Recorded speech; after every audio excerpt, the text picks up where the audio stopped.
Talent acquisition is similar to recruitment in the sense that it shares the same aim of finding the best people to work for your company.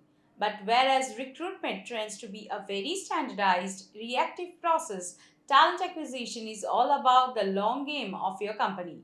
It involves a more flexible and dynamic approach from your recruitment team and a broad understanding of the long term strategic aims of your business.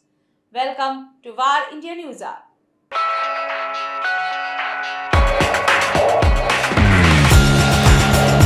Early talent acquisition is often linked to growth hacking because it involves strategic, innovative approaches to rapidly build a strong, dynamic workforce, much like growth hacking focuses on quickly scaling a business. Both growth hacking and early talent acquisition prioritize achieving maximum impact with minimal resources. For startups and companies in growth phases, hiring early career professionals can be more cost effective than recruiting seasoned experts, allowing the business to allocate resources more efficiently. We can't deny the fact that branding is an important part of talent acquisition as it sends out a message and makes employees stay for a longer time in the organization. Strong branding helps your company reach a broader audience, attracting passive candidates who might not be actively looking for a job but are drawn in by your company's reputation. As your organization scales, employer branding indeed becomes a superpower. A well established employer brand attracts candidates who are already aligned with your company's values and mission, reducing the time and effort spent on recruitment. Let's look into today's headlines. ONDC introduces working capital loans to the financial services industry. With the introduction of a totally digital paperless credit product, the Open Network for Digital Commerce (ONDC) is making its debut in the financial services industry.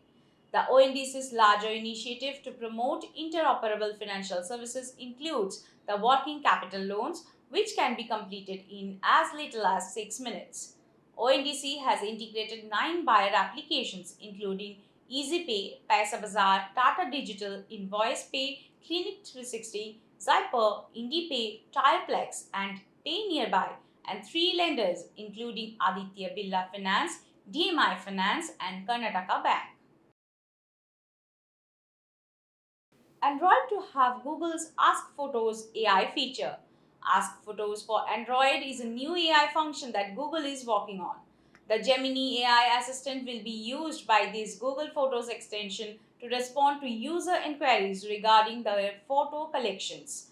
The functionality is not currently ready for public testing, but it was noticed in the most recent Google beta app.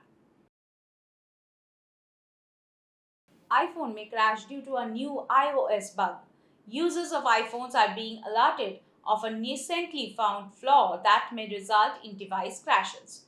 The problem can be caused by typing a certain combination of 4 letters, which makes the Apple mobile user interface springboard freeze. The settings, apps, and the app libraries search bars have both recognized the fault.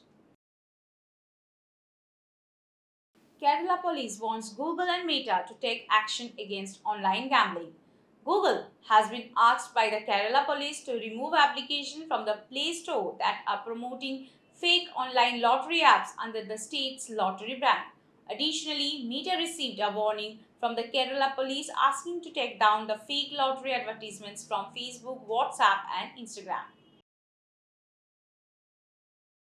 India now has 95.4 crore internet users with 7.3 crore additional users last year.